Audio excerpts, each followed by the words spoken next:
যে আমরা নিঃসন্দেহে সংবাদপত্রের স্বাধীনতার জন্য অনেক বেশি কাজ করেছি। আজকের যে আকাশ আপনার মাধ্যম, এটা কিন্তু আমাদের দ্বারাই শুরু করা, এবং অনেকগুলো মিডিয়া আছে যেগুলো আমাদের সময় তৈরি করা। আমাদের সঙ্গে সংবাদপত্রের এবং সংবাদকর্মীর যে আপনার নির্যাতন, নিপীড়ন, এটা তুলনামূলকভাবে নিঃসন্দেহে অনেক কম হয়েছে আপনারা যদি সেটা দেখেন। এবং আমরা এখন পর্যন্ত যেটা বিশ্বাস করি, আজকেও আমাদের দলের চেয়ারপারসনের একটা স্টেটমেন্ট বেরিয়েছে, আমি মনে করি এটা মুক্ত সংবাদ মাধ্যমের স্বাধীনতা চর্চার জন্য অত্যন্ত শক্তিশালী একটা ভূমিকা রাখবে। আমি বক্তব্য দীর্ঘ করব না। আমরা একটা ট্রানজিশনাল পিরিয়ডে আছি, অনেক রকম ঘটনা চলছে, অনেক রকম টানাহেঁচড়া চলছে। তবে একটা কথা কি, যে গণতন্ত্র যদি আমরা সত্যিকার অর্থেই প্রতিষ্ঠা করতে চাই, তাহলে একটা গণতান্ত্রিক সমাজ গড়ে তুলতে হবে, চিন্তা ভাবনাগুলোকে গণতান্ত্রিক করতে হবে। আমি মনের মধ্যে চিন্তা করবো যে আমি যা বলবো সেটাই সঠিক, তাহলে তো সেই ঠিকভাবে আমরা গণতন্ত্রকে চর্চা করতে আমি সক্ষম হব না। একইভাবে সংবাদ মাধ্যমগুলোকে তারা আমার কথা বললে ঠিক আছে আর আমার কথা বললে ঠিক নেই, এই চিন্তা ভাবনাও কিন্তু আমার গণতান্ত্রিক যে চর্চা সেটাকে শক্তিশালী করবে না। সংকটটা কোথায়? সংকট যে গণতন্ত্রই তো নেই। 15 বছর ধরে তো লড়াই করলাম সেই জন্যে, যে গণতন্ত্রের উত্তরণের জন্যে। 24শে জুলাইয়ে ছাত্র জনতার অভ্যুত্থানের মধ্য দিয়ে my hats off to the student leaders, যে তাদের জন্য সম্ভব হয়েছে একটা ফ্যাসিস্ট রুলারকে, রেজিমকে সরিয়ে একটা সুযোগ সৃষ্টি করার, যে সুযোগে আমরা একটা গণতান্ত্রিক ব্যবস্থা শুরু করতে পারি।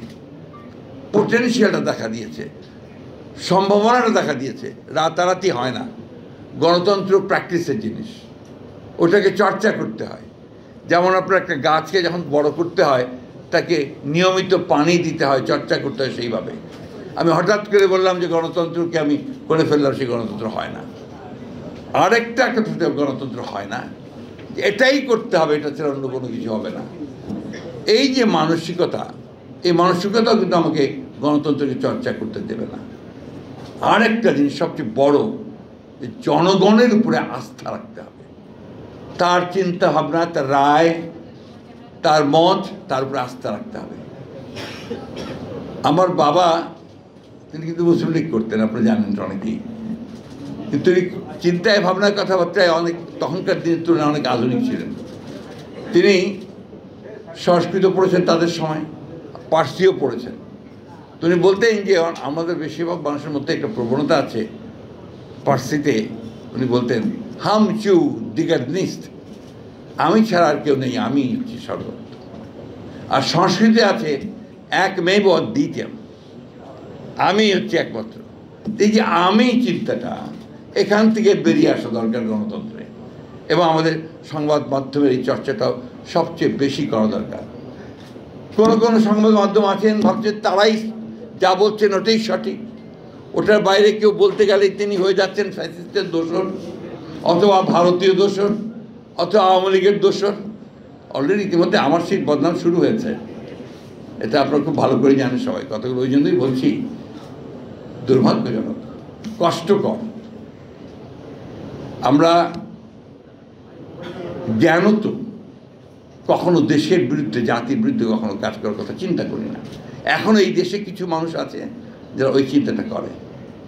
তো যখন সেটাকে আপনার ভিন্নভাবে এতটুকু আমি যা বললাম, যে কথা কিছু আগে বললাম যে আমার কথা বলতে ভয় হয়, এই জন্যে যে আমার এতটুকু কথা একটু কাট করে রেখে দিয়ে, কাটপিস দিয়ে, আর বাকিটা ছেড়ে দিল, বাস আমি আপনার ভারতীয় দোষর হয়ে গেলাম। এই কথাটা বলা উচিত না আমার, কিন্তু বলতে বাধ্য হচ্ছে আমি। এই ঘটনাগুলো ঘটছে, এই ঘটনাগুলো যেন না ঘটে সেই জন্য আমাদেরকে সজাগ হওয়া উচিত, সতর্ক হওয়া উচিত।